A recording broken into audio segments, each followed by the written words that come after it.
Hello, good morning, good day, good evening, whatever time zone the world you are. It's your Blue Archive Gacha Whale, beginner artist self-proclaimed, and your boy Tosanyo. Welcome to the Blue Archive stream. For today I'm here at day 6 of the total assault on Hieronymus Indoor Torment. And as you can see, I rank like pretty high, like in the top 100, so like double digits. But I have like, with this line up here, the capacity of like getting the top 10. And this is like kind of my goal. I have like about 2 tickets left here, so this will be like a stream of like maximum like plus 2 hours, but we're gonna see. I'm gonna see if it will like go well.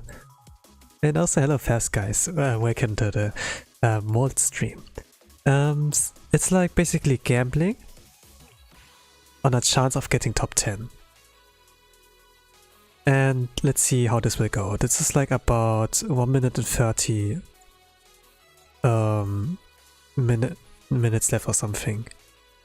You check minigame every day? Yeah, I did. I reached like level 18 or 19, I don't really know, but I'm like pretty much done with the minigame for 2 days and wait like until reset. There's like not much to do.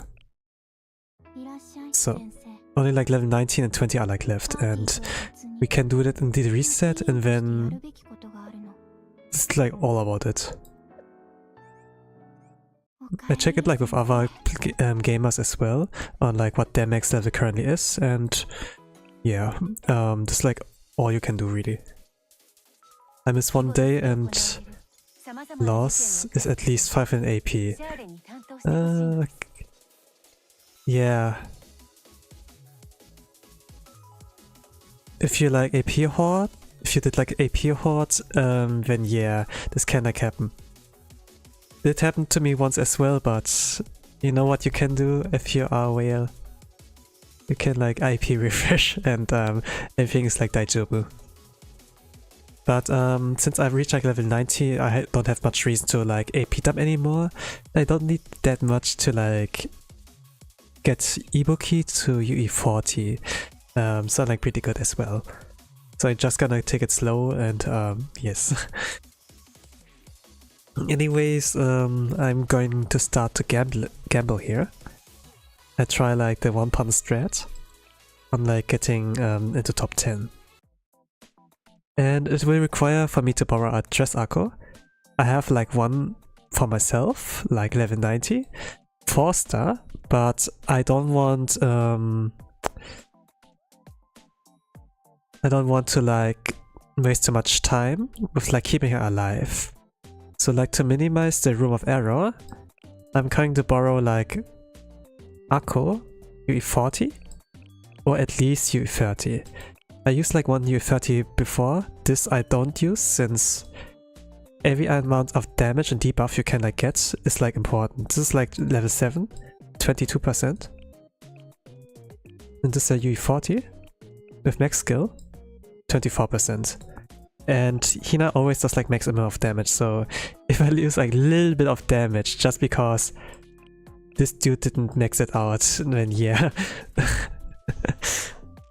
I hate it when it has daily missions, but without yellow dots to remind you. Yeah, I can feel that. Maybe it's like about the UI design. Like in its own. Like it's a task in the field exploration, not the event itself, else it would like show, right? But you have to kind of like micromanage that as well. Like that you access the event and then see if there's a dot on the field exploration, not on like the story and quest farming stages itself.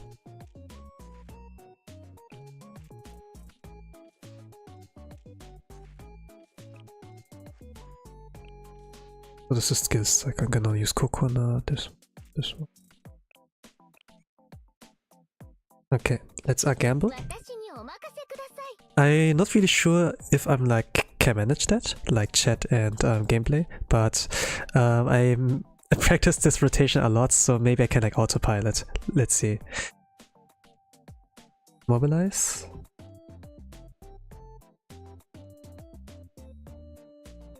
Confirm. And hit this timer.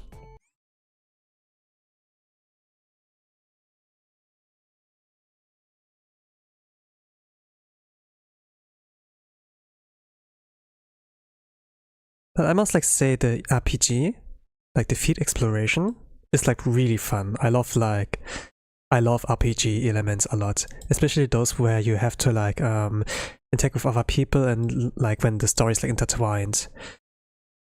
Like the characters in the story itself, like what you have to do.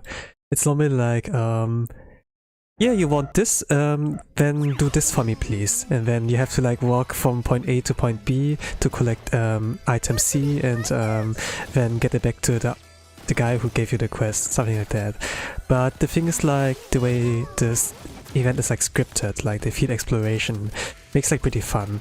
You read like the story event and then it unlocks certain stages in the field exploration, like the RPG part, and you can like game more, and this is like pretty fun. I mean, I love like visual novel kind of styles, but when it has like gameplay involved, like Phoenix Wright or like Danganronpa, like famous examples, then it's like banger.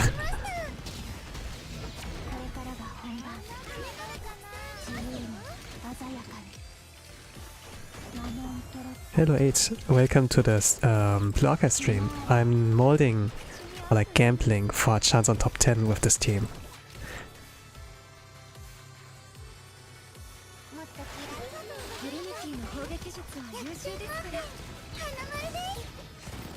Okay, the stamp got triggered, got the course cut.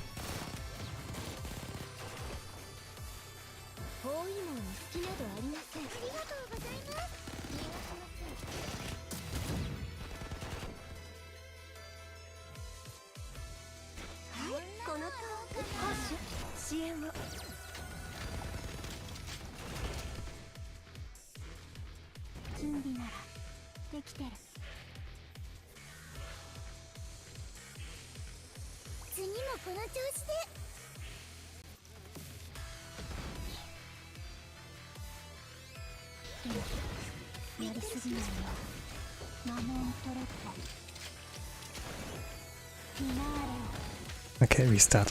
Not enough damage. Let us mold together. Hi. I like that Hina's very broken, but you still need to mold the crits to get like the maximum amount of damage. What I don't like is the competition, because Hina is so broken. That means I have to put my effort and not only like pull this certain characters.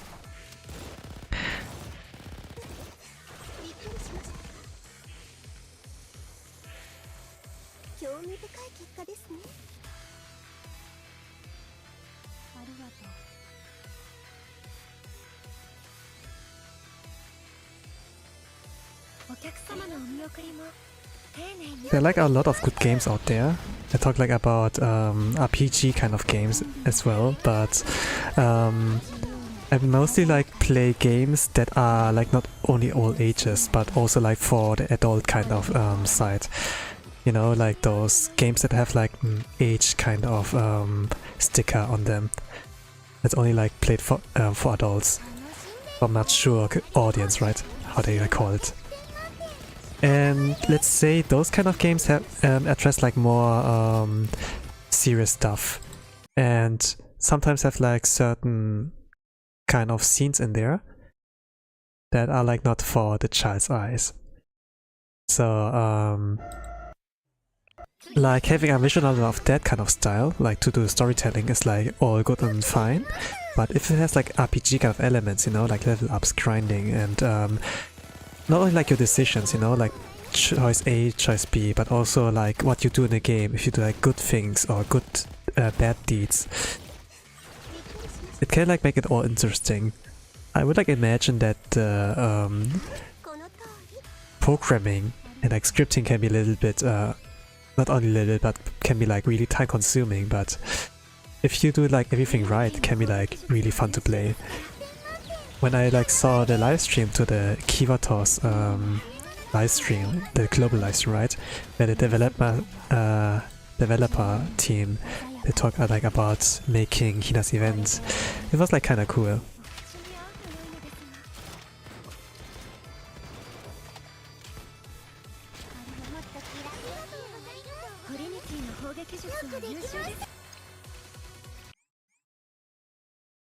Like they put so much effort in that. I don't really know how much time it took for them, but from the amount of work they like mentioned, like scripting that and making like all intertwined, seems like a challenge. Someone in the club mentioned like, oh, it reminds me of Genshin, but I never really like played too much of Genshin. The first 2 hours, and I can't really like say if like if everything is intertwined together. Some people were like wishing, oh, I wish it had a skip button, so maybe the story was like not good, you know, like the linking of like events, quests, and like talking to NPC A or B. Maybe there's like a bigger issue with how it is. I'm not really sure. But the designs of the characters, they look like pretty fine. The voice actors, the Japanese voice acting. It has like some selling points in that kind of field, which I can appreciate.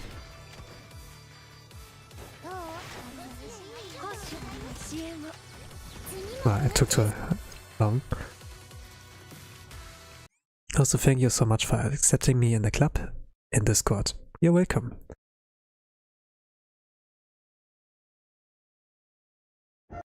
I mean, I did the advertisement. I have to like follow that, right?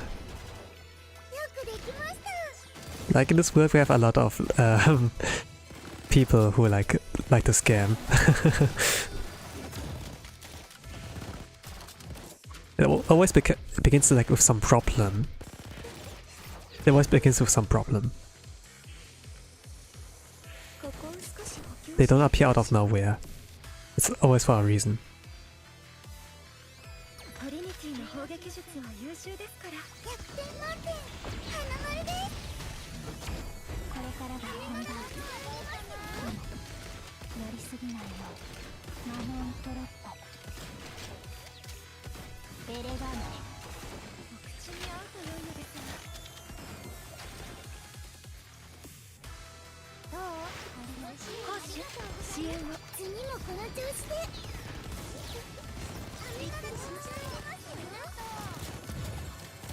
Okay, Akko had to face tank that. She's U40 though, so she must survive.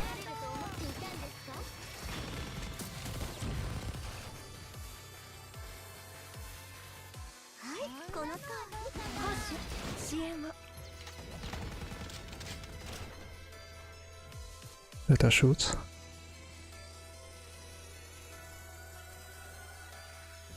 Coconut 5 cost.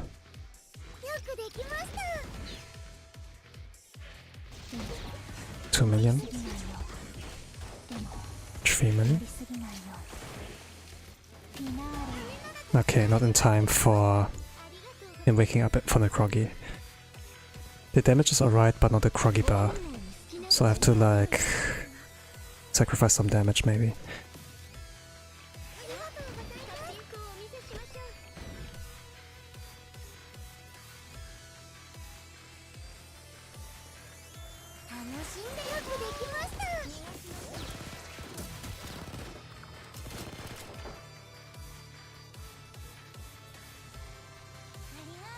Okay, I can take that.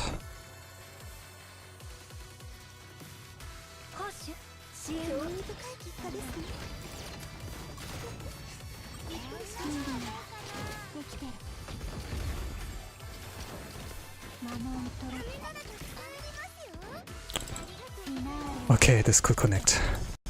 How much damage? 30 million. Let's try. I can like upscore if everything works out.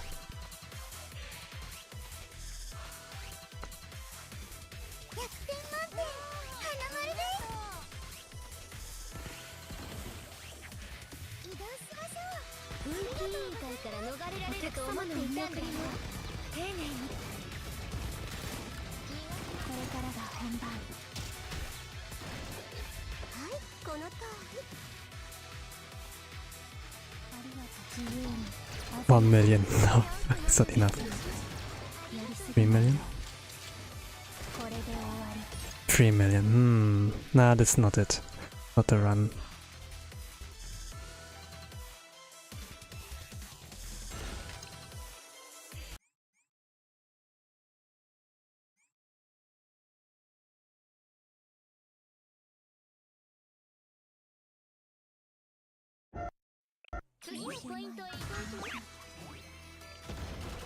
Like my run, hit a score on the top right.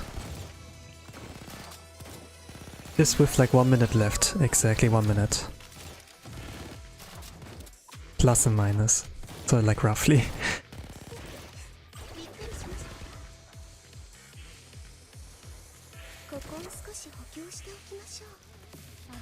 If everything went according to plan, I can clear much faster than that. But it's only like a chance on getting there, not like guaranteed.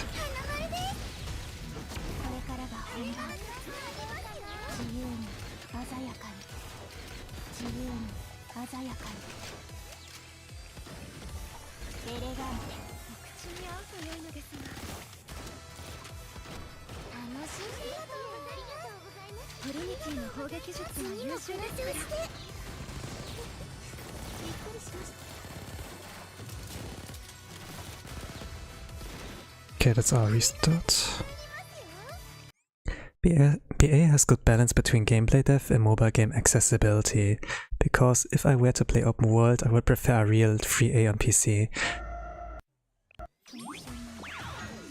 Yeah, that actually makes sense. The way Genshin Impact is like made is like too much for our smartphone to handle. And other games the company of Genshin Impact made. It's like more PC game suited than anything else.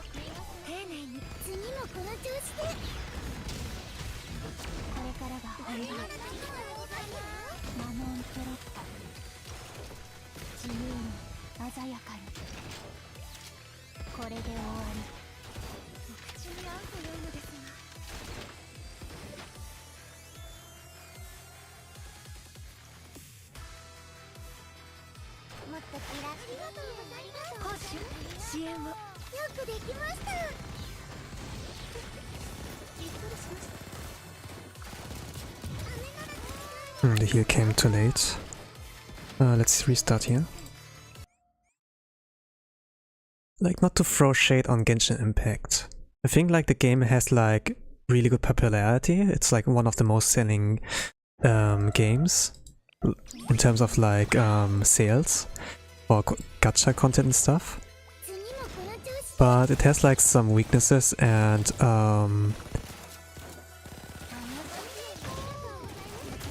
with like it's being a mobile game, right? Like that you need like a high-end kind of device to like play it properly, or even like a PC, right? I played it like a fair bit.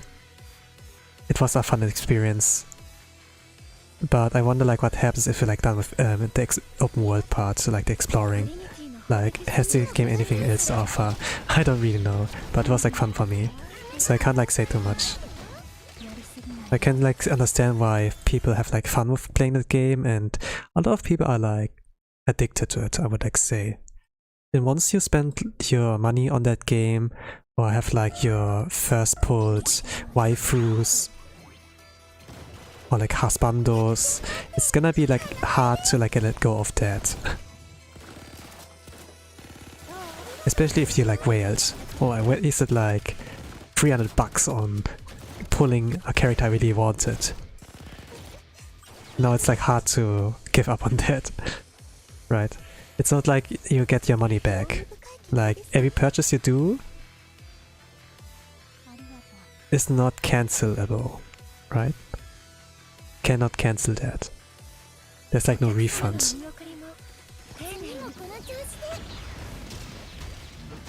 Especially like with gambling. Like it can be like really invasive. Sometimes if the game developers are like really based and they're gonna be like, hey, thank you for all the support, here have like some extra pulls, then it can be like pretty good. But sometimes those kind of freebies, sometimes we need a lot more to it to be fair than just gummy, right?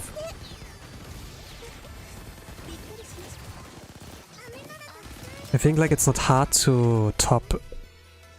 It's not really hard to top Genshin regarding those freebies and free pulls. Like in every single gacha game where the game developers give like free pulls or like gacha currency to their player base, everyone can like say, "Oh, Genshin could never." Like in every game.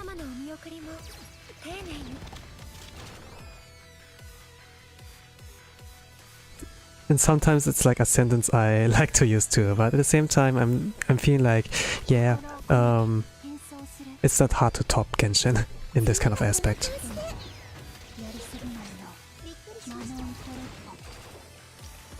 Oh, I messed up.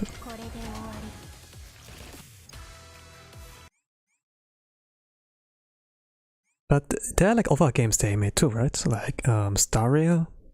People like the turn-based action. I like turn-based too, but it's like a gacha game as well, so can't like can't spend too much time on that.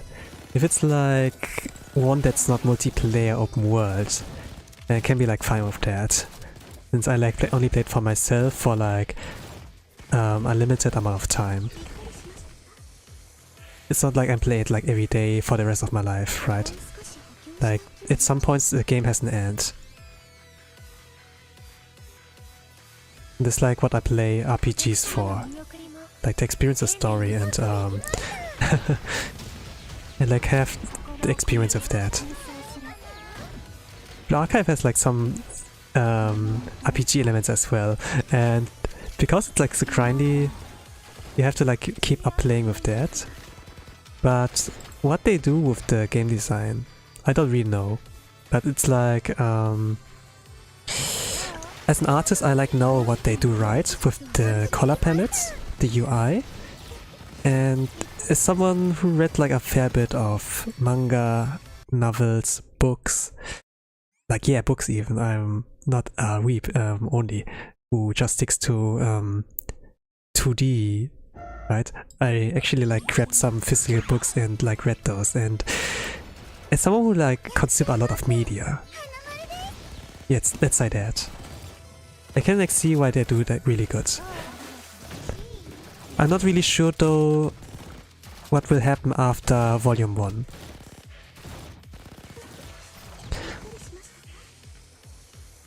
Like the one who's like responsible, we have like to thank for the story of Blue Archive, is like Isaku-san, Zhang Yuzhong, the scenario writer of Blue Archive, and they were like responsible for like noticeable works are like Volume F and Volume 1, and with the work on Volume 1, the work is like finished, so like the part 3, right? Like chapter 3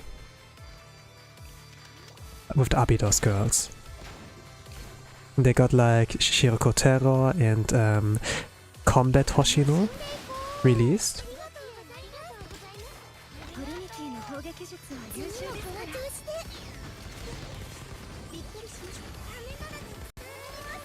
And it's like about the story of those girls. This is like the last buffet, last work of young Juyong Isaku-san. I'm not really sure what will happen afterwards. I'm like pretty sure they can keep up the soul of Blue Archive, but when the main writer is like gone, I'm not like sure either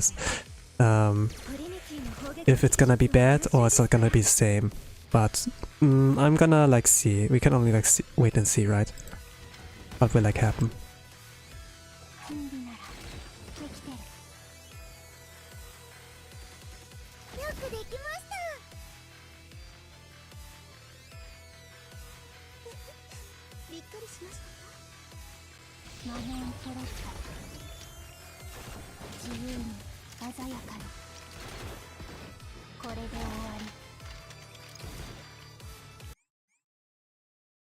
But yeah, what I can like say, I enjoyed Volume F very much.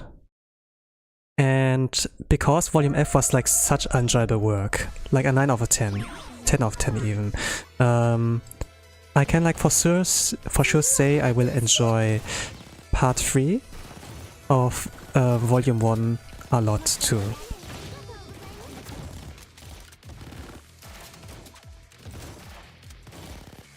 I'm looking forward to that. But at the same time, I'm gonna keep my expectations low, since we have like things that can get lost in translation and localization, right? And some things, not some things, but a lot of things in the Blue Archive game, they got like nerfed, changed, and a lot of things that were like the original, Korean as well, are like not in the EN translation, so yeah, can't like hope for too much. Can't hope that they can transfer all the quality to 100% into English.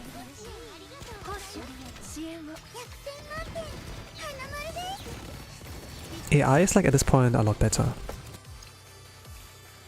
Not the AI, but like ChatGPT as well, right? There's like a mistranslation with Ibuki in the shop as well. Like when you click on certain characters in the event shop, right? They say like, oh, I'm not for sale. But Ibuki says like there, oh, I'm not selling. But the way like her Japanese sentence goes is like that she's not for sale. Even ChatGPT, I saw like some kind of post for that. It says even like that that she really says that she's not for sale. But the localizers were like translating something really different. Or like just messed up. I don't know. I can't like say it's a human mistake anymore, it's just like I don't know, you know. That's like pretty bad. A bad look.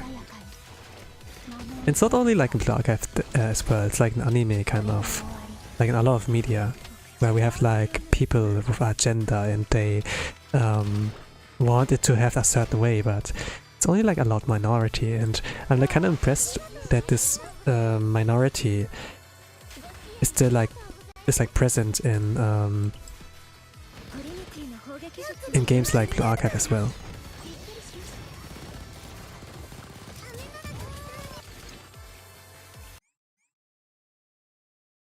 I saw some news that a certain gacha company spent a lot of marketing budget, which might explain why it couldn't be generous to its player.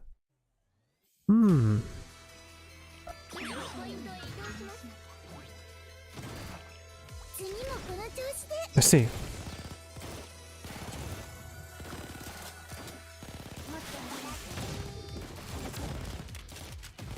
I mean, this is fair. At the end of the day, you're like, you want to make money. If you give like too much free pulls, it will like demotivate them to like spend money, you know? It's like spending less, kind of. It's understandable.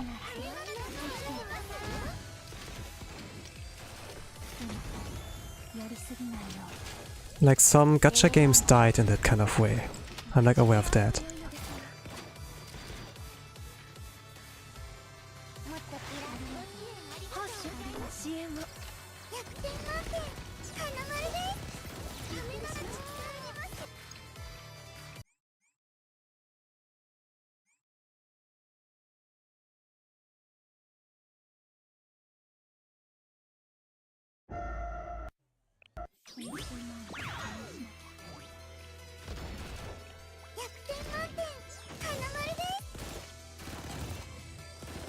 But yeah, I'm kinda like surprised how like gaming advanced in time. Back then it was like only enough to buy the copy of the game, like for Nintendo, you know, for example. And then you could play it like for days and have your fun with that.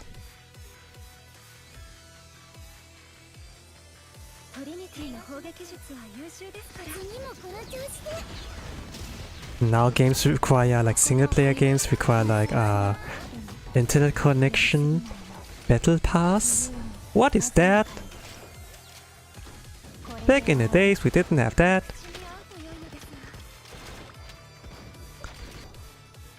The game free to play, but why we have to pay for those kind of things?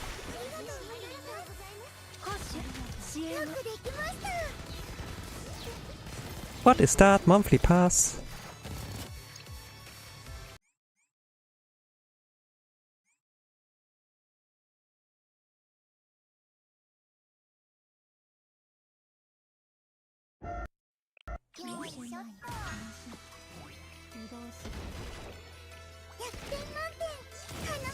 The way they market is like very smart as well.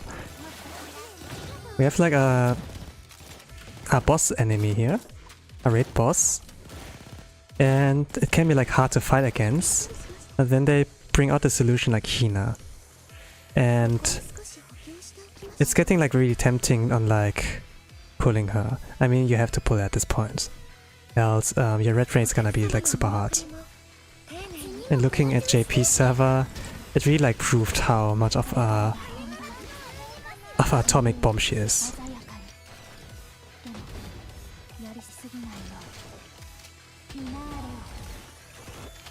Marketing at its finest.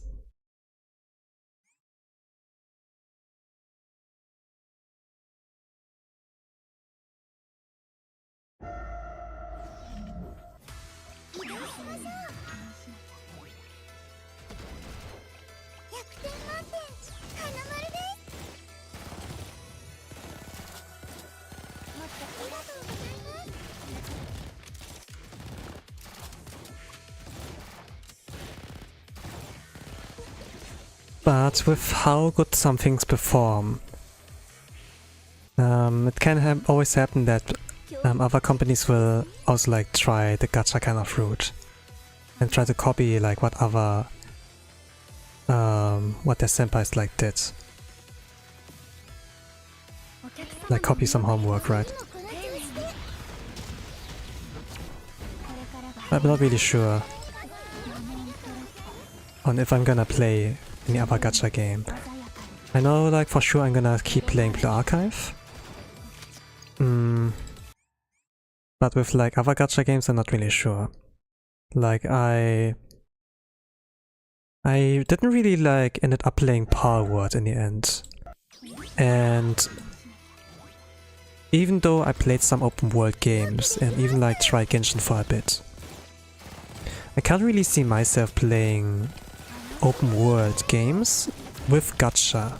If it's like only open world alone and I can play it like for days or weeks, it's like fine, but forever, I'm not sure if I want to do that.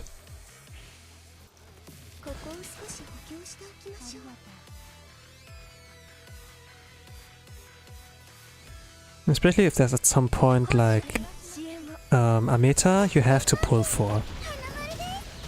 And if like free-to-play is not enough to like save your account and then you're like pricked forever, it's like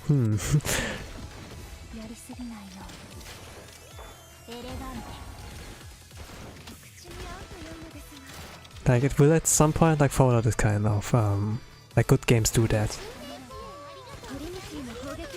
Or like good marketers at the very least.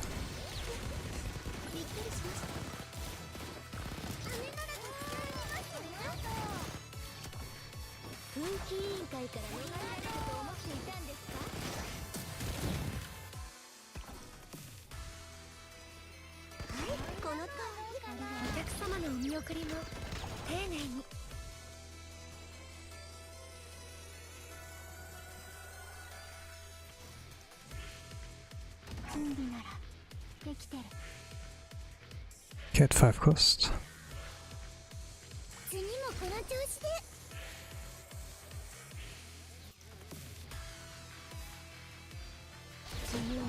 Nice, I got it.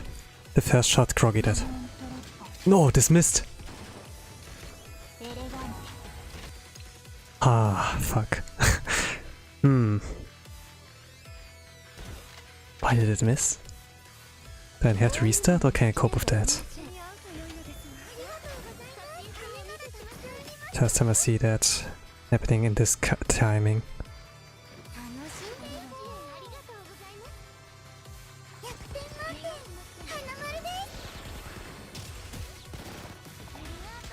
Okay, I can take this. I want to curse Anji at least. In 2 minutes 4 I release it. And then buff Hina.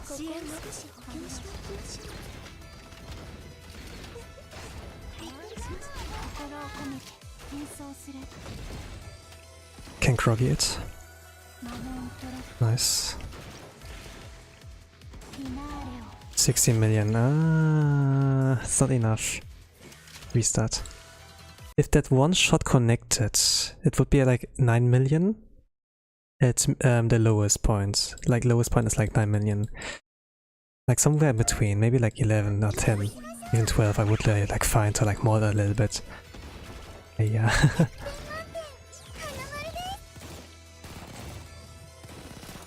I wonder how Hina can miss. Maybe I've had fingered, it could be the reason. I'm gonna watch the replay at some point and see if I really like missed the big hitbox of Hierro. There should be no way that I can miss there. The hitbox is like so freaking big. Like you can even target with Nagisa here. You can even like hit it with this aiming. It's like no way I should have missed.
No, it's not enough.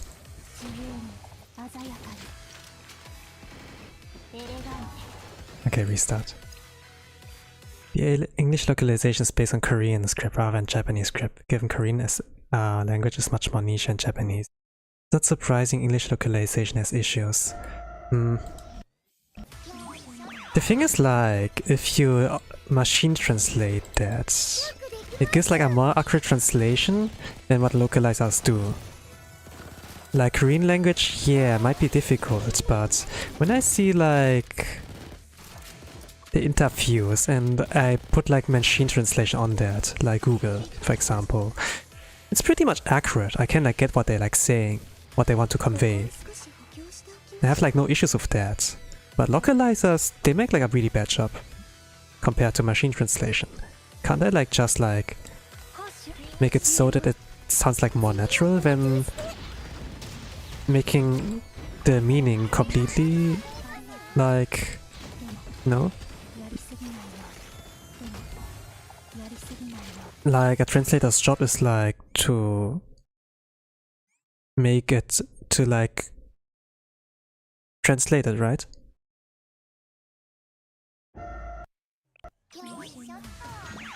I don't get why we need localizers for that. Maybe like to make it like sounds more natural in the English language, I guess. At the same time,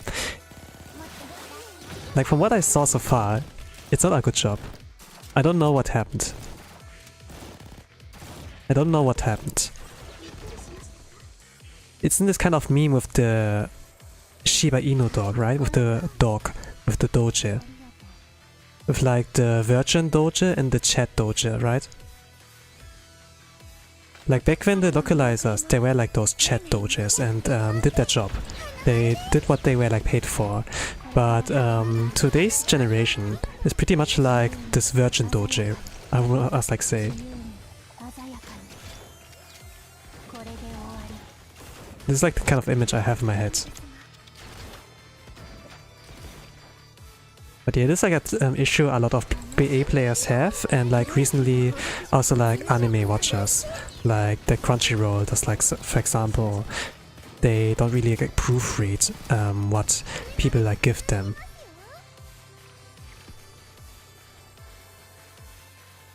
Oh, this was clutch. Like, sure. The language has like different kind of cultures. Like Japanese and English are like different cultures, and some meanings can go are like really different and are like hard to translate. But at the same time, there are like goats in the industry that are like capable of translating those differences, like cultural differences, in a really good way that's like understandable and relatable in the English language. They're like rare cases. Maybe it's like, you know, like those prodigies, right? And those are like not really common.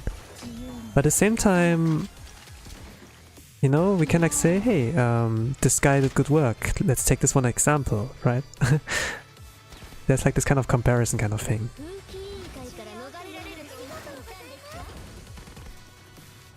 And in the industry, it's like pretty normalized that when someone does good things, that we copy the good thing and also try to make like a good product. So why is it, you know? I don't really know. But yeah, they are like giving enough time. It must be at this point we can only like come like to the conclusion that they have like an agenda, they have like a certain motivation they would like want to push through. That's like why at this point. Like if they know the other things like good, they would have done so. They would have gone with the positive change. Instead they stay with what they currently have.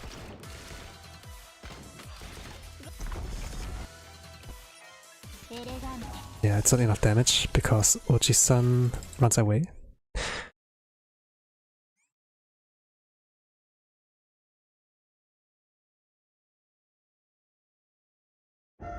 Like, I mean, for comparison, you know, like copying what the other guy did. I mean, if we look at Genshin Impact, people tried like to do Genshin Killers, you know, with Tower of Fantasy, for example. And Arknights, for example, gets an open world version as well, like with Arknights Endfield. And another Genshin Killer, like, you know, there are like a lot of those kind of, hey, can I copy your homework? Yeah, sure, but change a few things to not make it obvious. Got it. There are like a lot of those kind of works out there. So why not with translation, with localization? Why don't we try to make like a good work? But yeah, if people have like a motivation, like a certain goal, then I guess.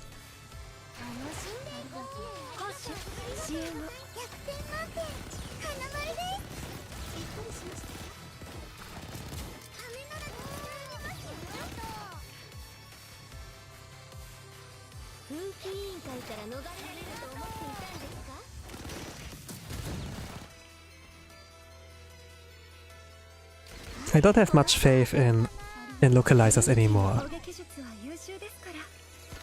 I think like we all lost trust in that. Like anime enjoyers, Blue Archive enjoyers. But I haven't lost trust in you guys. You gamers.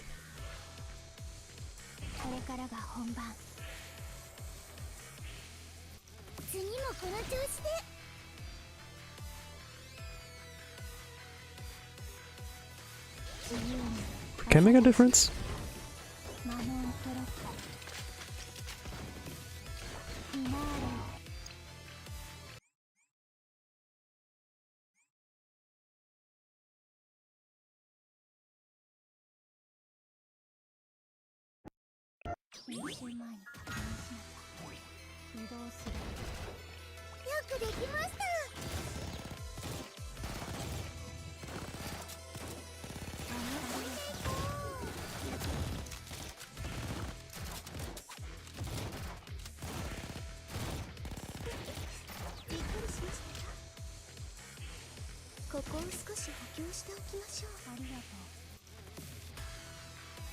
Release it at 24/7. Triggers coconut taken later. Yeah.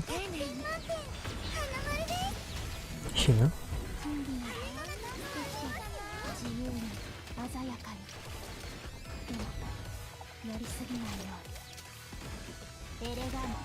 Okay, this is good.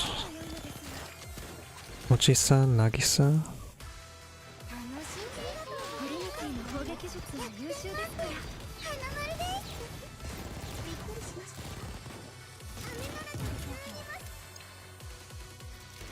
Okay, Hina got like enough HP. It didn't cleanse the curse, but she is not below 50%. Okay. Let's focus on the management again.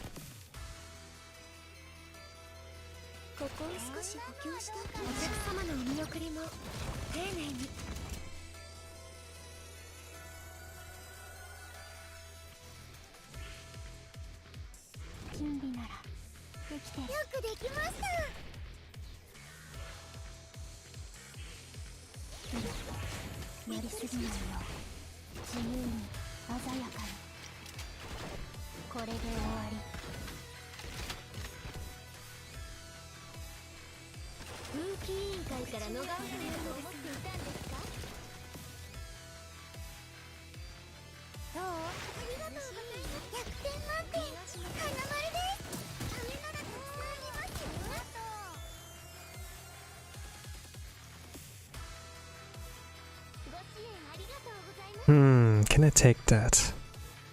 You can survive at U30. It's gonna be super clutch. No, she's U40. Maybe?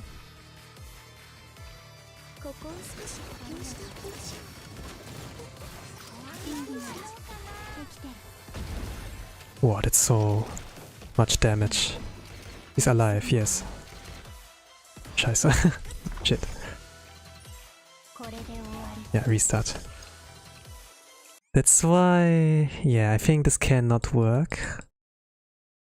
I need to groggy it with the solve before. Yeah, it's transitions and I can't... yeah. Like 30 seconds before I'd had like to groggy on the second shot, or like first shot.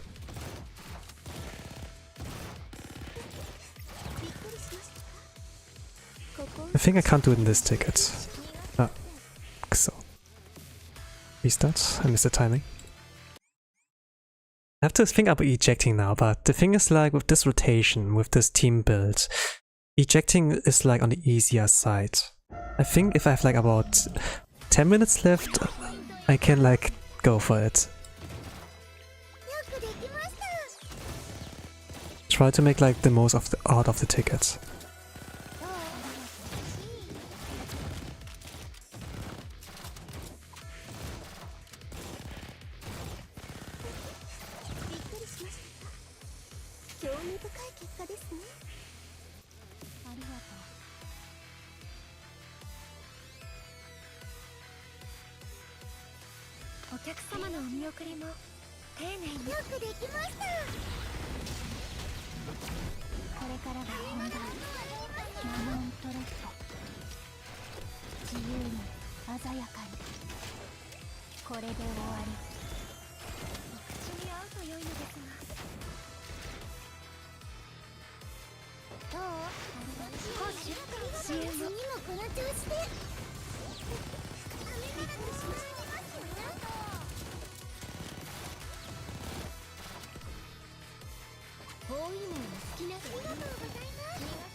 Nice, the first shot groggied.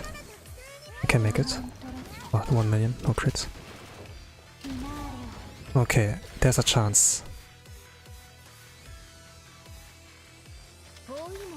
Gambling for 45 minutes got me this far. I'm still gambling.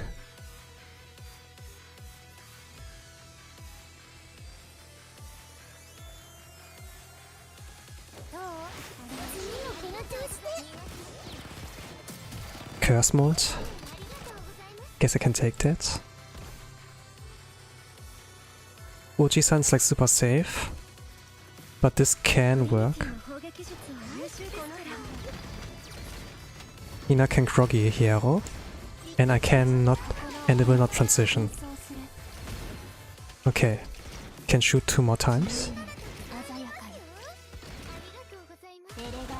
12 million. I can make an up score.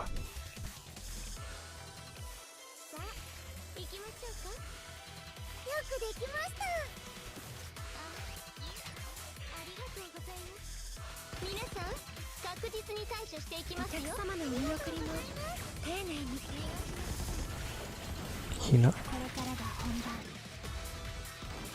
No. When the buff is applied, I will shoot. 2 million. 3 million?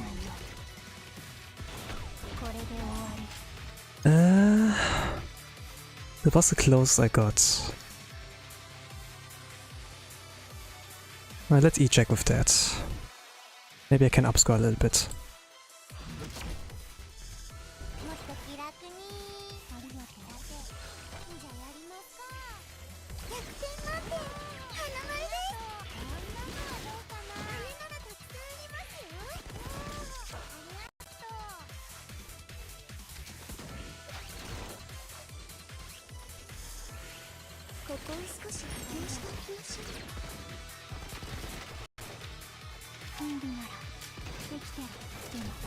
I cannot upscore. Let's E-check with that.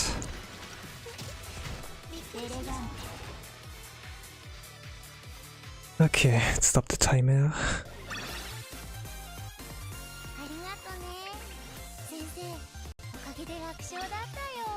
I need a little bit more crits. Oh gosh.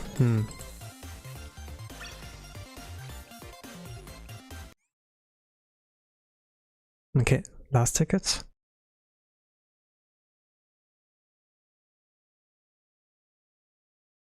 Let me drink some water. O mizu nomimasu.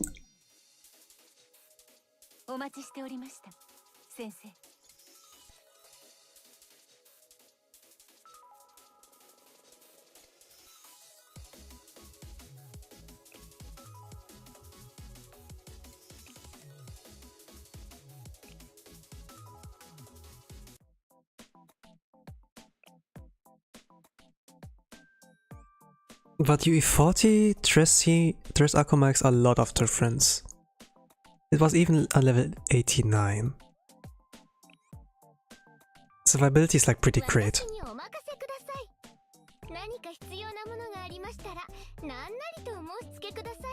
Good job. Showing her back like that.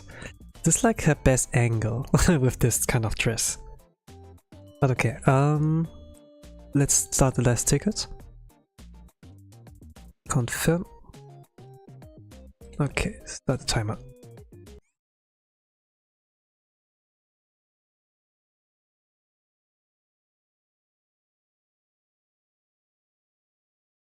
I know what to do.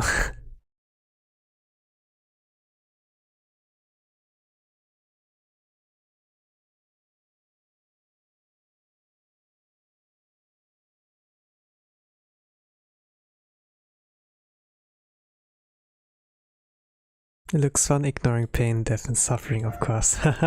Guy. Anyways, welcome Danibuki to the Plaga stream. I'm molding, gambling What chance of top 10 in EU?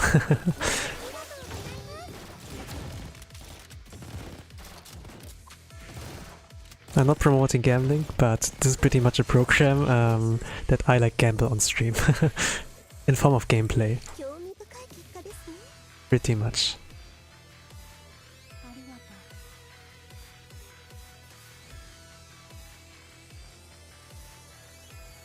But gambling alone is like not interesting to look at, so occasionally I will like yap about things that are like coming into my mind.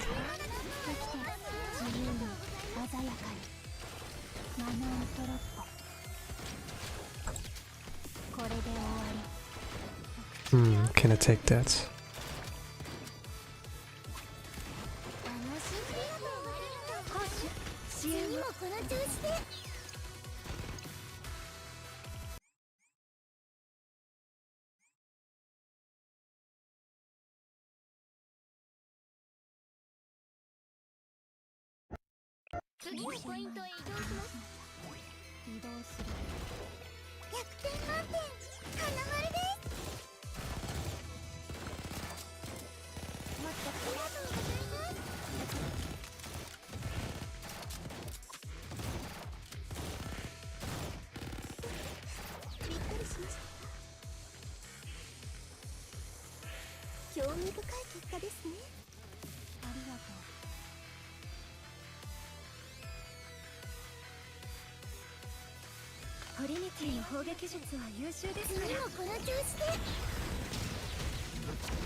No crit, oh gosh.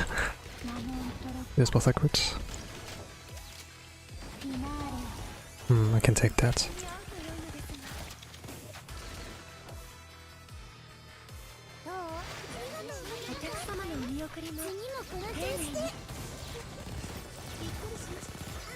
Okay, the basic triggered.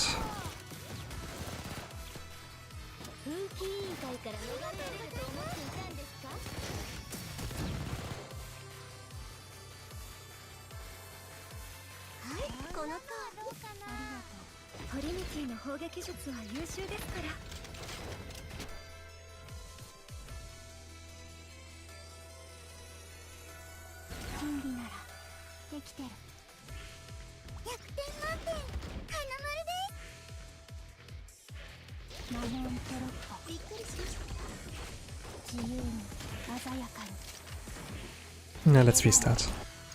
The damage might be like alright here, but I didn't crocketed it with the first shot. Means I can shoot like the first shot of Hina EX will like not make it when like the transition is like in between. I have to like gamble for that. Only like happened once in the last ticket.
Okay, let's restart. My backups team is Tiyuka, Korra, Artusa, Tracina, which can easily chip 10, 40 million damage on phase 2. That's pretty good. It's like kind of I would like say it's a safe backup team. This was like my issue like on the very first torment tick on Hierro that I didn't like know on a big up team, but the rotation is like also at fault with the level kind of requirements that I like could make it, but yeah, I only lost like one, not because I molded too much, it's just like, oh, honest mistake. I did like kind of a day one kind of mistake. But the good thing is like when you do a mistake and like take your time and reflect on that, you don't do that again. It's the same thing with like when a cat, you know, or like a little child like is touching a hot stove. They will not touch it again afterwards.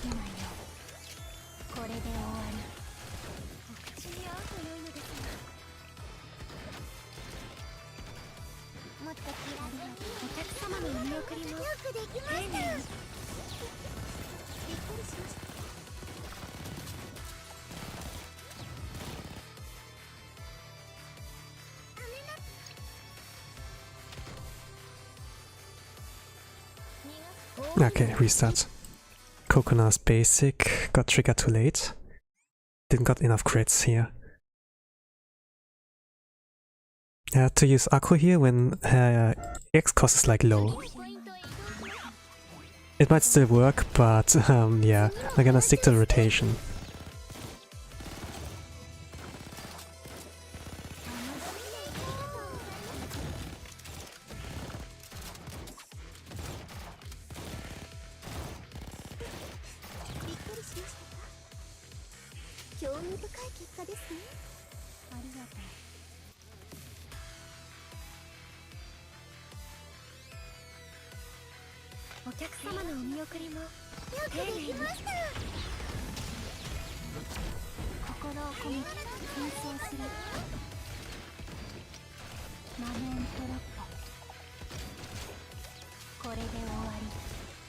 No, I can't take that.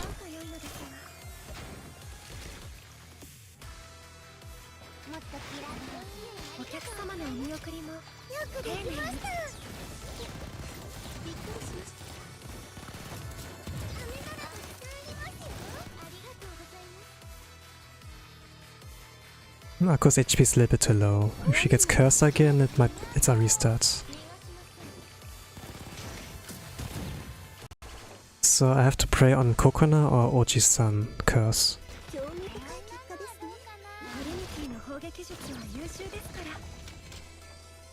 Akku and Dersina's like a restart. Yeah, if I don't get enough damage as well, then I'm gonna restart for sure. That's gonna be so resetted.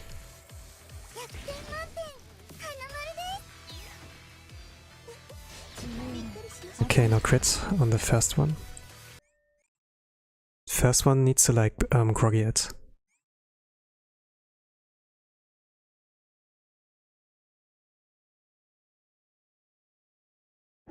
I can still make it work, even if the first one doesn't crit, but it's so copium. I better restart instead.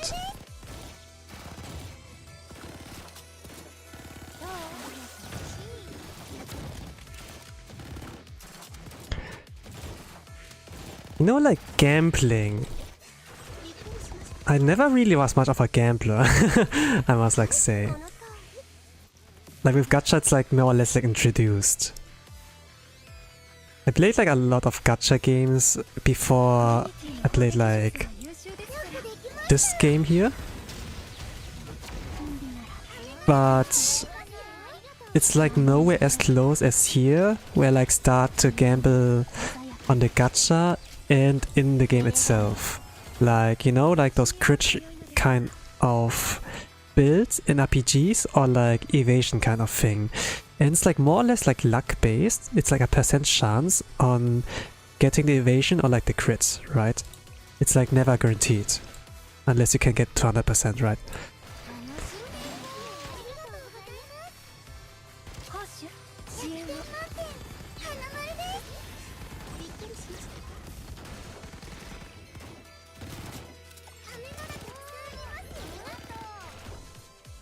But Blue Archive kind of changed that kind of mindset of mine. That I really start like gambling on those games. That I really like take the approach of a gambler for those games. That I crit mold and for a chance of evasion or like resistance, kind of. And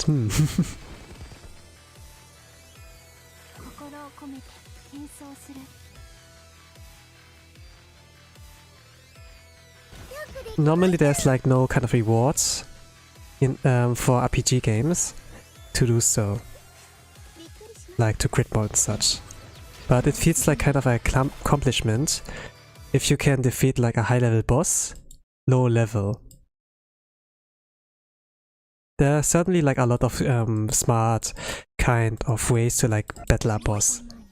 There are like items in the games as well. But I'm this kind of player, you know, who doesn't use item really.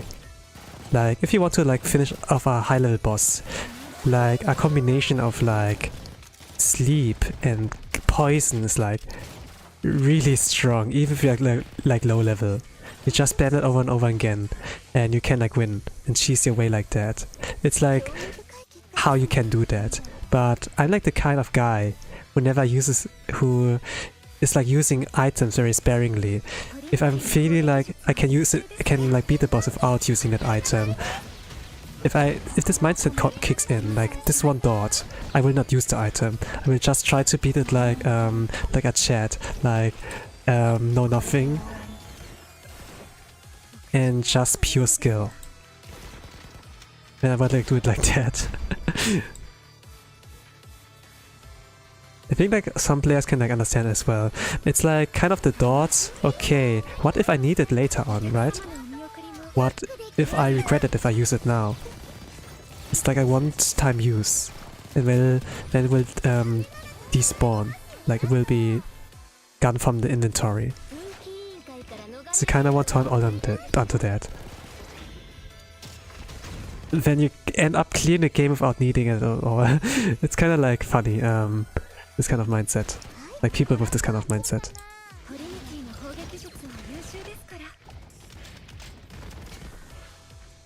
But now that I like understand, okay.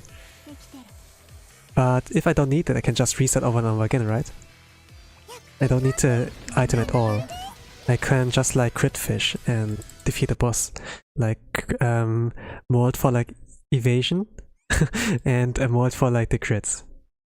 And then get the perfect run like that. And man, Blue Archive really did me good on that.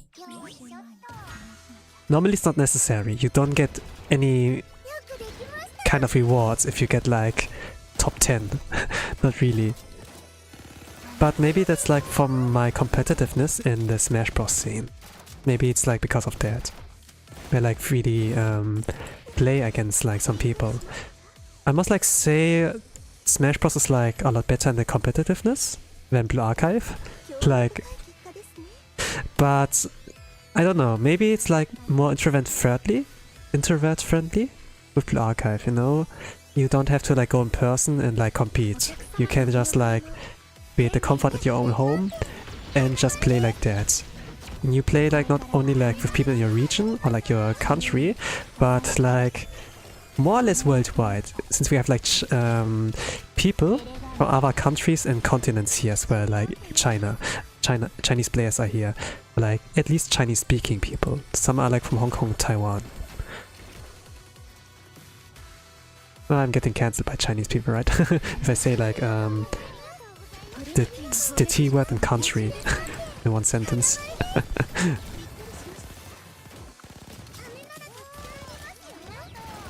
Okay. But yeah, it's like more or less like a worldwide kind of battle. And it's kind of like fun.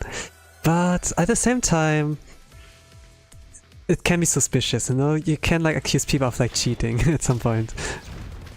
But I guess like all in the end, like by chance, by the roll of the dice in the end, like where it like depends on.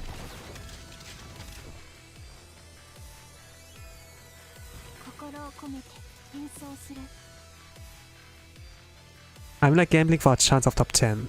But it can be a chance for top 1 as well, like rank 1. It's like the kind of tactic I'm using. Like the rotation, the strats, the team build.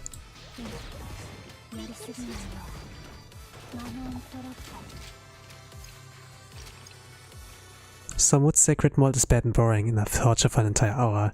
Some would say you should be managing and evaluating the success rate of your team for an hour of molding.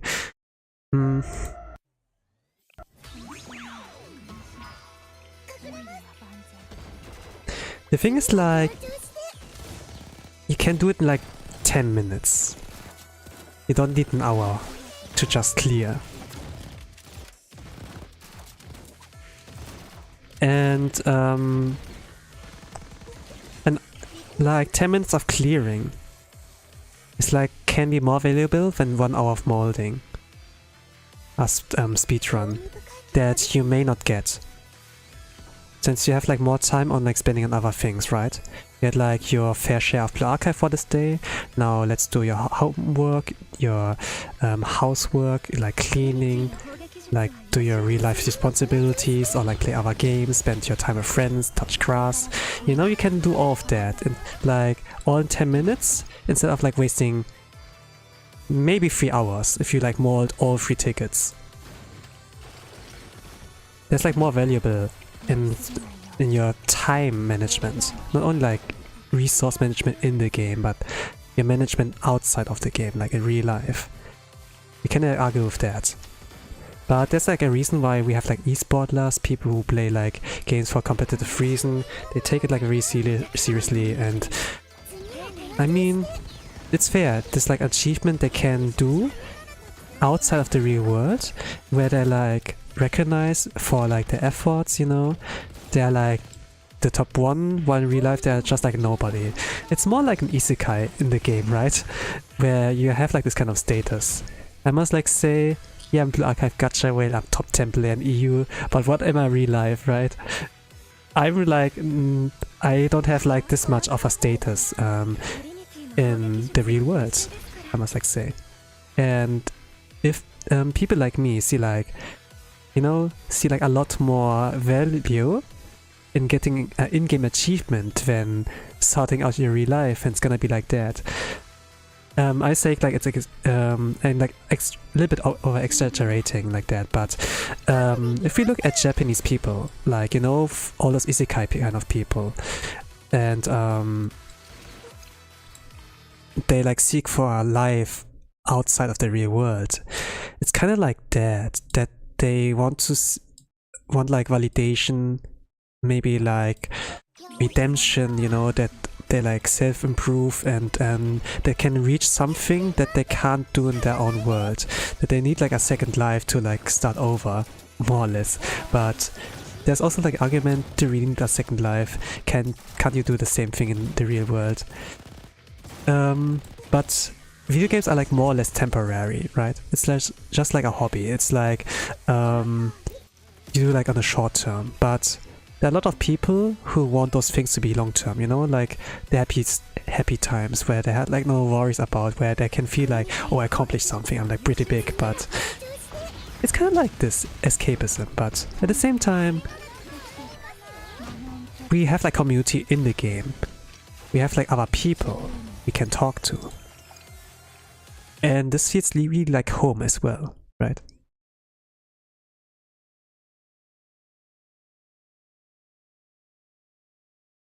I don't like say it's bad. There are like a lot of good things here. It's just like, how can you become a... How to not become a toxic gamer, right? How to become a healthy gamer, so to say.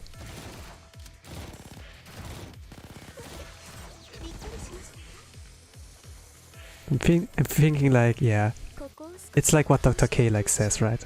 Like, for a healthier gamer, GG. There's like a good advice in there. But I kind of like see why like more and more like why people like play like video games, why they seek like for those achievements to be like top 10 or like top 100. They want like to do speedruns and be like, yeah, I did that. Worship me. Oh, let's go to San Sama. Ikuzo! I know many Chinese players want to get Platinum and choose the harder build for higher score, but don't intrinsically enjoy the gameplay, hence the complaints. I think like they shouldn't like complain. I mean, at the end we gamble for a chance. And if we don't get it, we don't get it. The only thing you can like do is to improve your chances, like buy more lottery tickets. In Black Hive's case, just invest more in your students for like a higher chance. Like you at least like more room of error, right? So to say. But the same thing, at the same time, it's not only like put in more resources, but also like put more effort. Like it's not only like the material you spend in, but also like you yourself. Like there's also like gamer skill involved, a decent amount that you need to input in. And there are like some shortcuts you can do, like keybinds and scripts if you play like an emulator. There's like that as well, and it's not really forbidden to use. It's like not a banned move, like in some fighting games, competitive games, where certain strats or like certain things are banned. Like Yu-Gi-Oh, for example, has also like a ban list. Certain cards are like way too OP, certain strats are too OP, then we have to like ban that to make this more balanced. But this game, video games can like adjust the rules on their own way, you know, because we are like the developers, is a real-time service, right? It's not like a video game you buy like for few bucks and you can play for days and have like the same rule set and it will never change. It's not like this. It's like really weird on how it is, but as long as it's like a real life service, you know, it's a game you need an internet connection to, they can like adjust this kind of changes. They can like put it in and make it a more fair experience for everyone. If everyone can like...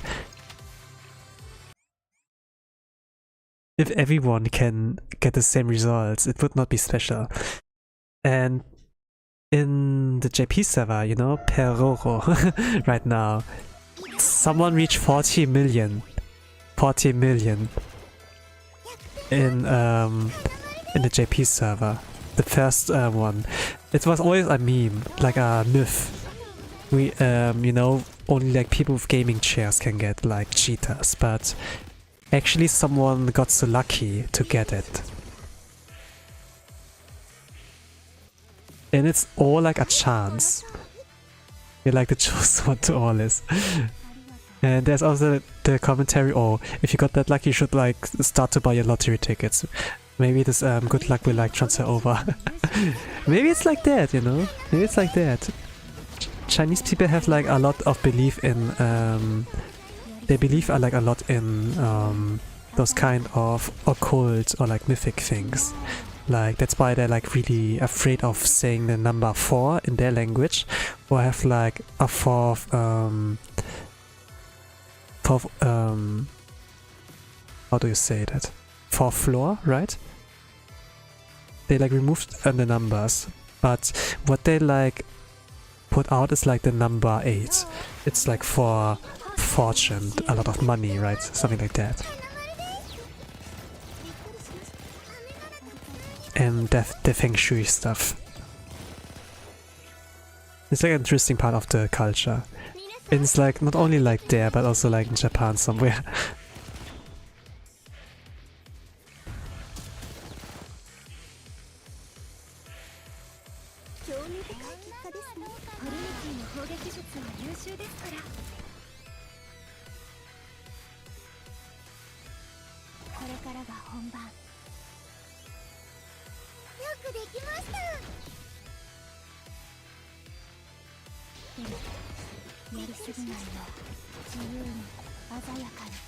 It didn't crit. Okay.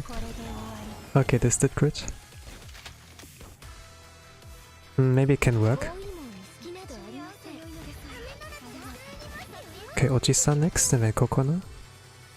Can take it a little bit slowly here.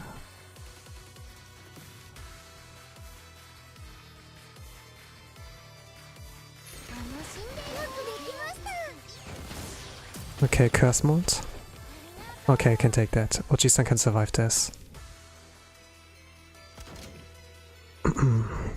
Okay, I have a chance. It took me like 25 minutes.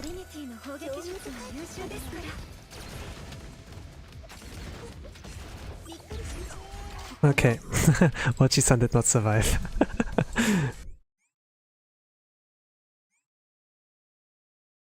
So it might take 24 minutes again.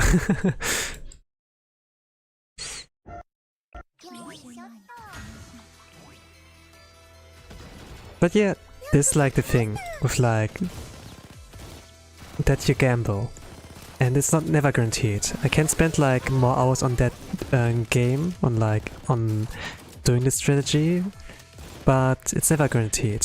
What I can like get guaranteed is like top 100, but top 10, number 1, that's a hard number.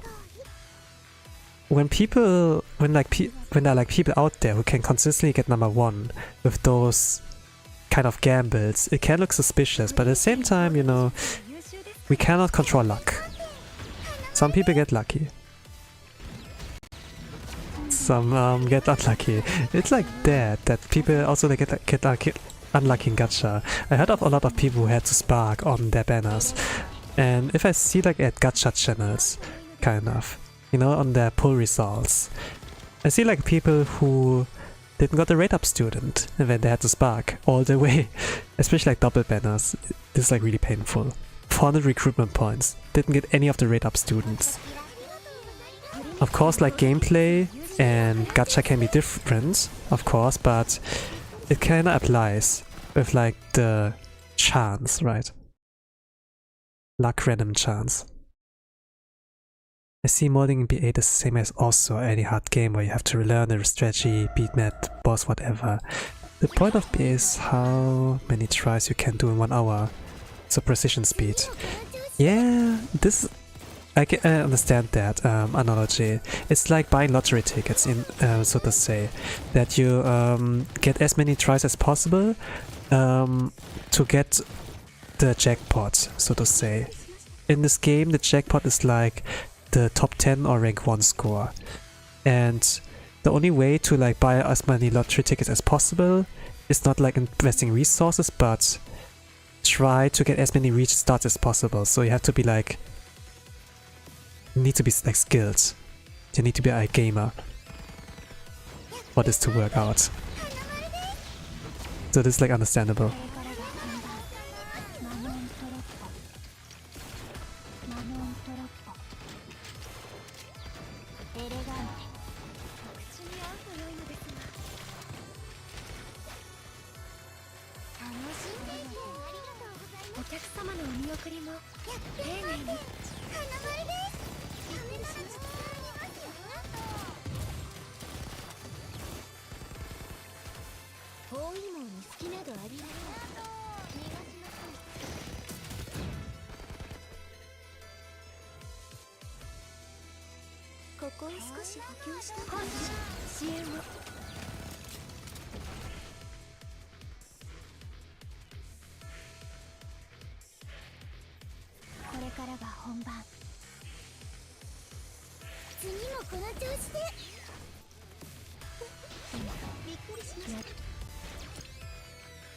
Do you think Nexon should be releasing new difficulty as some torment bosses have been crushed by new fast characters? Yeah, I do think so, that they have to bring it out at some point. Like, Torment is pretty much the new Insane, so to say. It's like so easy now. And I will not be surprised if the state of Crown Assaults will be like triple Torment. And maybe triple Torment or like double Torment and then 1 Torment 2 kind of difficulty. I will not be surprised if we have to go like this to establish a new balance. But the thing is, like, it's just bigger numbers, right? There's like nothing new about that. Like the jump from extreme to insane was like a pretty significant one, since like with that more mechanics got introduced, right? And also the boss gains an attack type. So that means certain characters are not viable anymore. Torment is just like insane plus, so to say. And if they do like a Torment plus, I don't really know if this like if this will bring a balance. But for sure they have to bring in something new. Instead of like this difficulty, but bigger numbers. Like the way you have to play Shiokuro from the extreme to insane is like pretty different as well. What I like that for some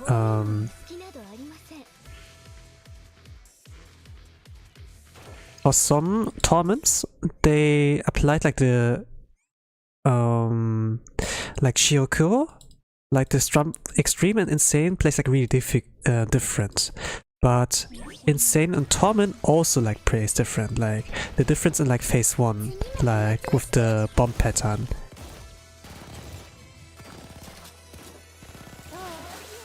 And then there are like few changes in phase 2 as well. Not to forget about that. But yeah, they have like to do something really new with the boss mechanics to make it like unique and like not with bigger numbers. Like Bina's like an over-exaggerated example. But they made it like really hard. And not much of a sandbag back in the days. Like with the first Bina Torment and the second Bina Torment.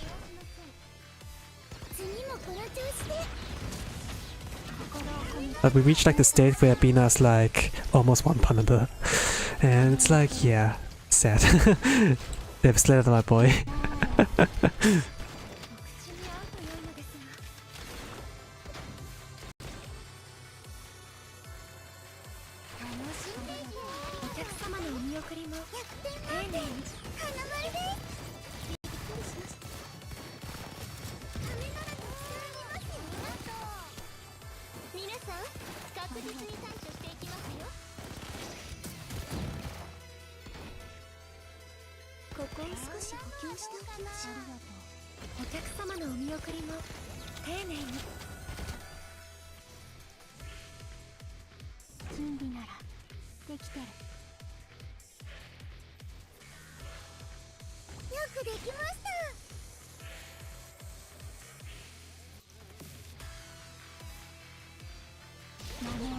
Okay, it's Krogit. Okay, this crits it. Nice. Okay, I can take that. Now Curse Molds. Only the Curse Mold is left. Now not only Curse Mold, there's like one more wall, one more layer. The Curse Mold and then the last crit. The last crits.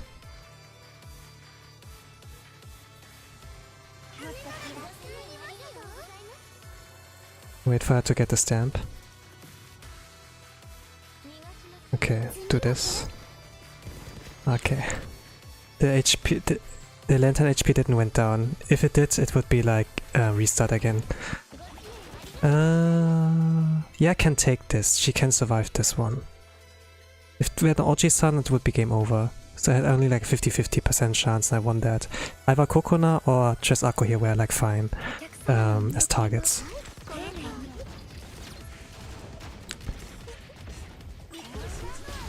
Yeah, she barely survives. Oh, this did crit. Will be a restart maybe.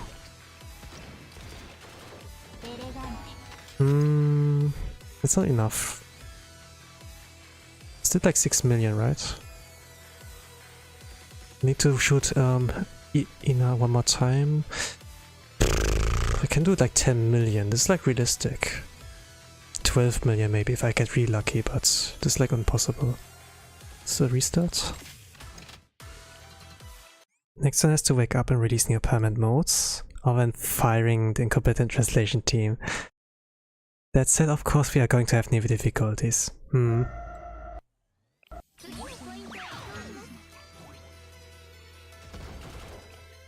Like the story is fire so far, but now that Isaku-san is like not part of Nexon anymore, or like of the development team, so to say, to make to work on the game of Blue Archive.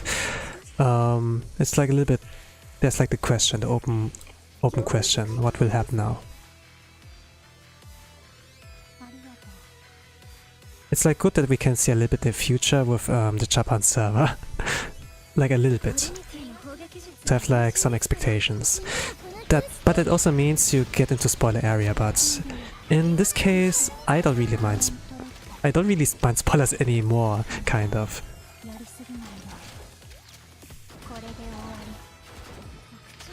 I don't know at what point it like happened that I don't like mind spoilers, but for some people it can like ruin the whole experience, but for myself I don't know.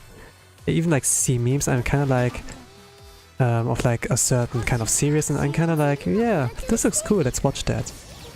And then I discover the memes, I'm like, oh, they did the thing, they did the thing.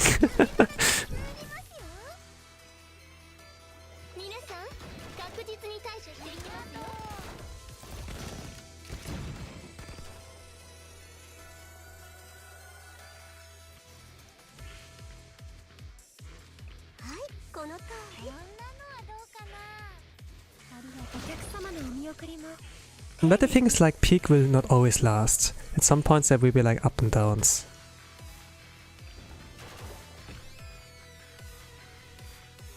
It's like always fluctuates, it's like never consistent. So yeah.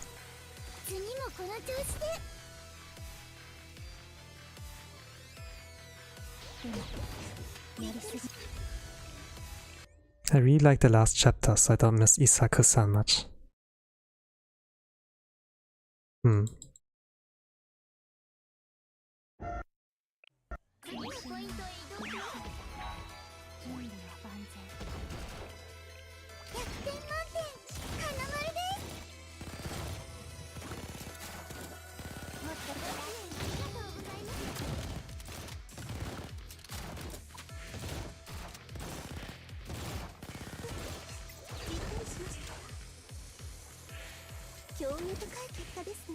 Do Nagisa now? Okay. I missed here, okay. It's kinda insane that you can do that. It's such a big of a target that you can do this kind of placement of Nagisa. But at the same time, it happens that a EX skill of Hina cannot hit. It's like just missing. It's kinda like weird.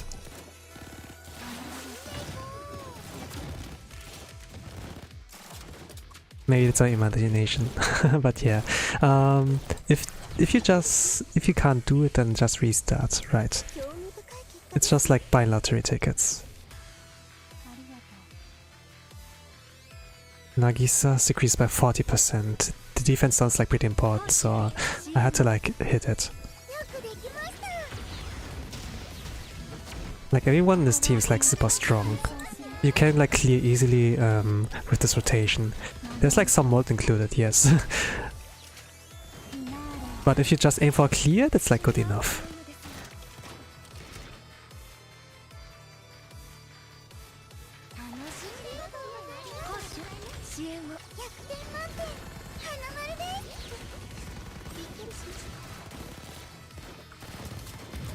There's like a bigger room of error with the builds of them. Get the cost cuts? Nah, okay. Zanen desu ne. Shouga nai ne. This was like the most damage I ever did on Hiero with the first Sword of Hina. Like all shots critted to almost a maximum. But then it had to be like ruined by this. Maybe I can like, get away without an early coconut basic, but at the same time, you know. There are like 20 minutes left. I could like wait. Like hope for a chance here. But chance is like so low. Like getting already to 39,915 is like kind of it's a little miracle. It's like a 3-minute clear. Got like a little bit lucky with like how things turned out, but then I just didn't, just didn't crit the last instance. It's kind of this iffy situation. Yeah, restart here. It's beneficial to have idolized developer when it comes to marketing, but it may also backfire if they left their team. Yeah. when things are like not great, you know? When there's the kind of argument, oh, I like things when this person was there. I like the anime when this character was still alive. Now that they're gone, I don't like the anime anymore. It's always a risk when you lose like a part of your cast.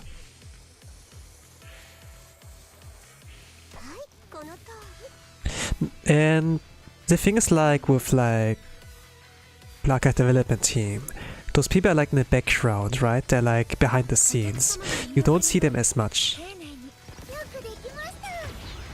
So if someone leaves there, it's not as big enough as a blow as in like animes when a certain character is getting ended. But later on you will like with Isaku-san for example, you might like notice some after effects from them not being in the team anymore. This can, I think like this is what will be noticeable. I'm not like sure on like how big of an impact it will be. If it's like for the worse or better.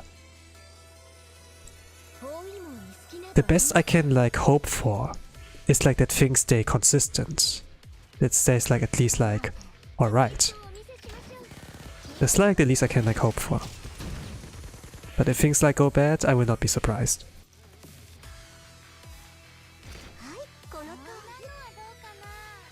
But it's like such a big game, right? And some of those stories are like not written by Isaku-san himself. So event stories, for example. And I still like those.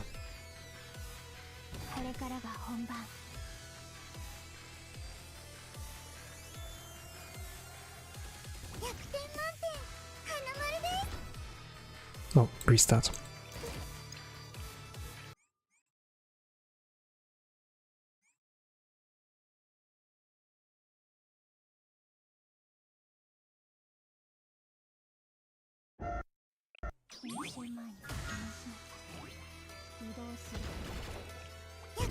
I must like say, writing a story, it has like some kind of meta, yes.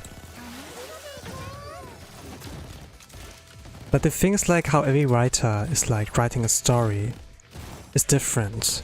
Everyone has like different kind of life stories and things they have experienced in their own story, like their own life story. And when they write like a story, they leave like a fingerprint with that. And can be like really noticeable. The thing is like, if you translate those kind of fingerprints, like from Korean to English or like Japanese to English, those things can get like lost. Like writing is like really strong, you can express yourself in a way, but its biggest weakness is like translation. That even with like godlike translation, those whole wording, this whole kind of spectacle of like wonderful writing, it will be like nerfed. Like even like with good translation, like only like 30 to 40% is like present.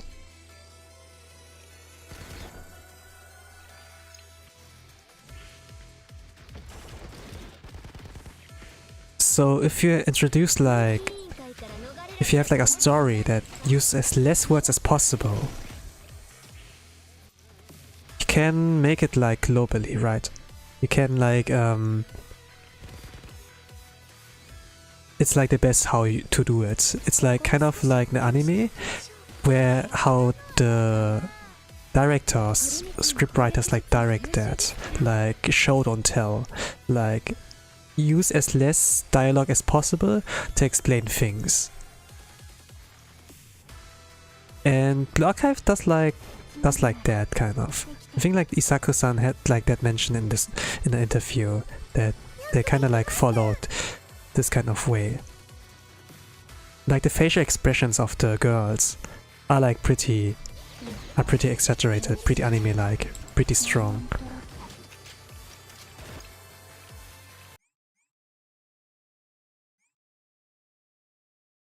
it makes up for a lot. Like Wakamo's crying expression is like really noticeable. Izuna's shocked face are like are like gold. Aru, for example, like a lot of expressions are like you can like recall it from memory just like that. And yeah, the characters are like, of course they're exaggerated, but sometimes you have like those moments where you be like, oh man, I get that. You can relate to them. Like writing a story with less words as possible. It's like one way to like counter that. And humor, sometimes humor can translate in this kind of way. If it's like a show don't tell kind of approach.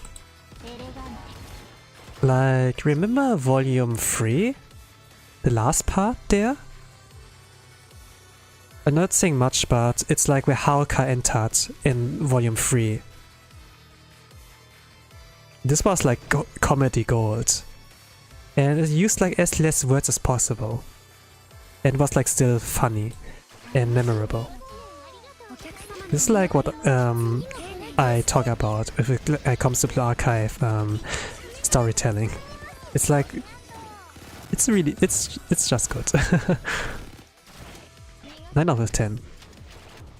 I'm not gonna giving a 10 out of 10 since I'm not really sure if something ever will like exist or like will be created that can top that.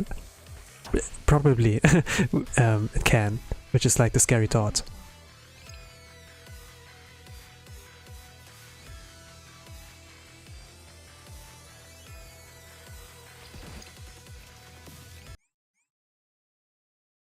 There's usual and noticeable translation loss in English. The typical Japanese read as B-A but written as B.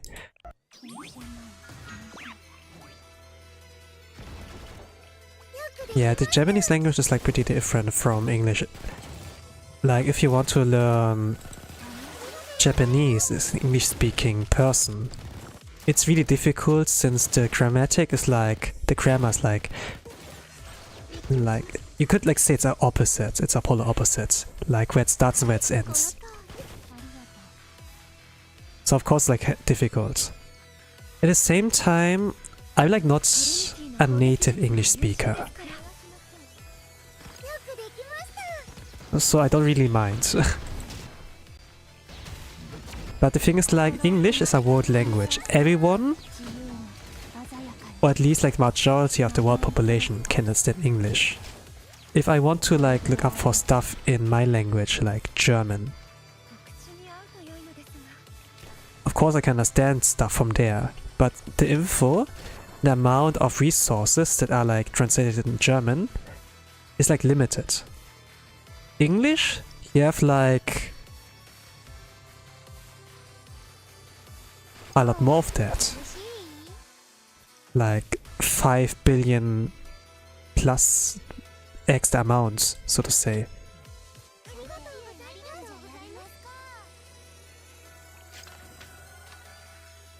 They're like those gates and barriers.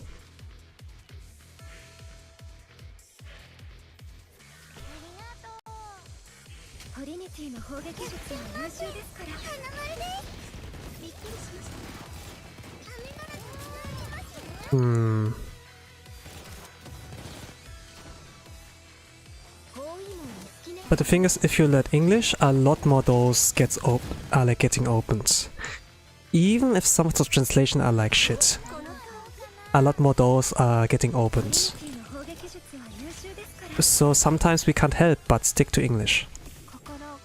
Even if we like know, it's like a hit or miss with the current state of localizers in the anime kind of scene, or like anime game kind of scene, right? Like for everything else it might be fine, but for like gaming, anime gaming, it's kind of like, yes, I don't trust you anymore. Are you one of them?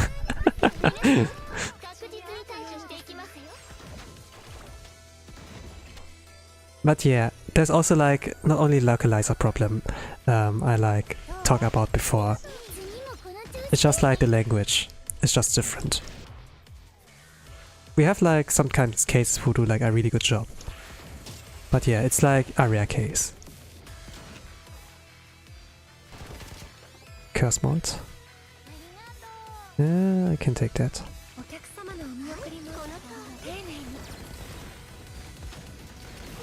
There's a pretty low chance here. Like, it's not one of the guaranteed chances. I might not connect the last shot of Hina before we transition. And I will lose damage because of that. Yep. It could have been 6 million, but only 1 million. Like, Oji-san being away from the Hina is like pretty big. I can eject still. Let's do one more and then the last one. And then take it as it is, I guess. If I restart like in the first minute, I guess I can still go for one. But yeah, let's see.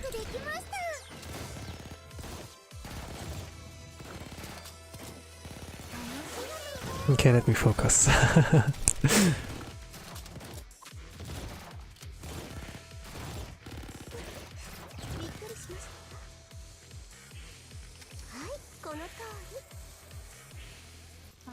So far, higher chance on Coconut's basic getting triggered.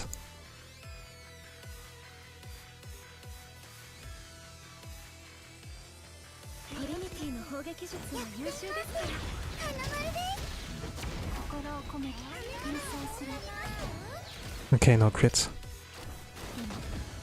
Okay, crits. Okay, this was normal.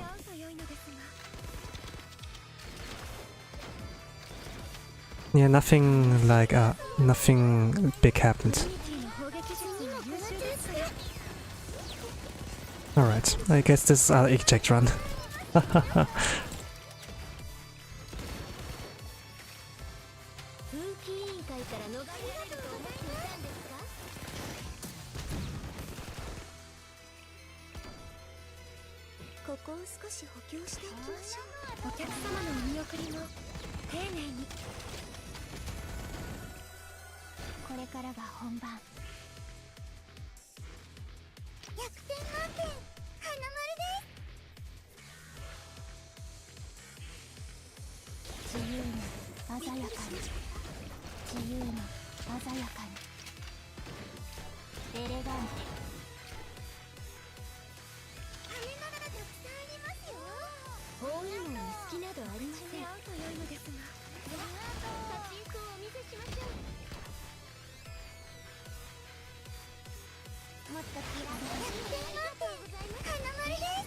Okay, curse mode. Even if the target's the wrong one, I think I can still like clear somehow. If it's Hina, it's a game over. Yeah. Okay, Oji-san is pretty safe when she has like more than 50% HP.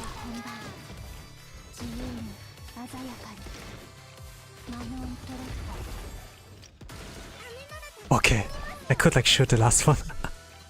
No, I couldn't.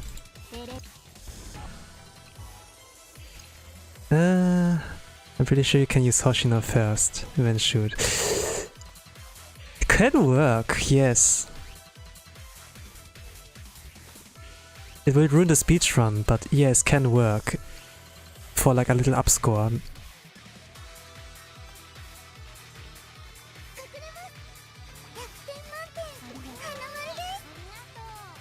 Oh, no discounts? No discount, I guess. This is an eject run. I don't think I can improve that much.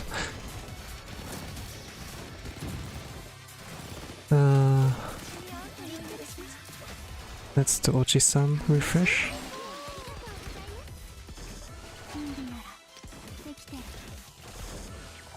Himari. Bad fingered.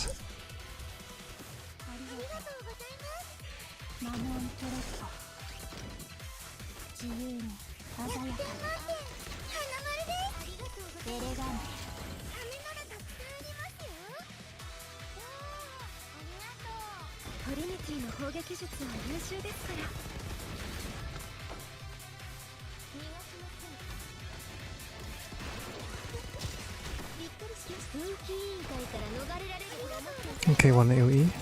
Who do I heal? Let's heal Hina.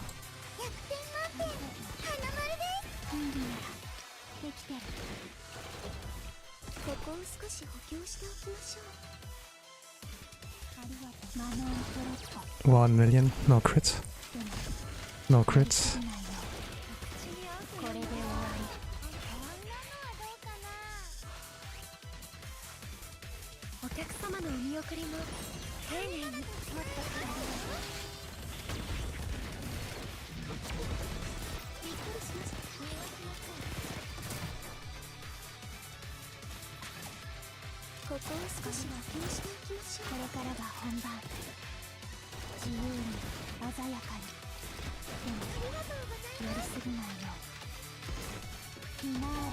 Okay, ejected. It's not hard to clear that. It's not hard to clear with this rotation team build. But yeah, there are like two ways on like clearing that with like in a speedrun kind of manner. What I like kinda did is UE50 Kokuna and UE50 Nagisa, where you like can brute force the lantern. You know, when you like freshly heal a lantern, there's like a debuff on that. Like a healing debuff. When like the debuff is gone, you can like one-shot it as usual, but if you have like a UE50 Nagisa and UE50 Kokona, you can like kinda ignore the debuff and just heal that if you got like her basic heal and her EX skill heal. It's kinda like the approach of that. And you can get like a safe 39.9, but also had a chance of like getting top 10 EU wise, but it's a chance. I did like one ticket off stream, two on stream, tried my luck with streamer buff, but it didn't work out. But how does it look like with the next day? It's like day 6, right? Like day 7 it ends.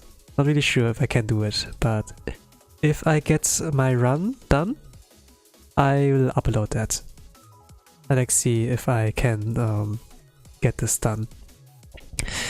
In theory, I can do it with a 4-star Aqua as well, but I want more room for error, so that's like why I went for the borrow. So, but the rotation is like not much different. You might be able to get it. But okay, anyways, thank you all for watching. This was my attempt on getting top 10. So, thank you for watching. Have a nice rest of the day, evening, a good night, whatever time zone you are. Watching if you're at this point, I love you. And have a nice rest of the day. Bye bye.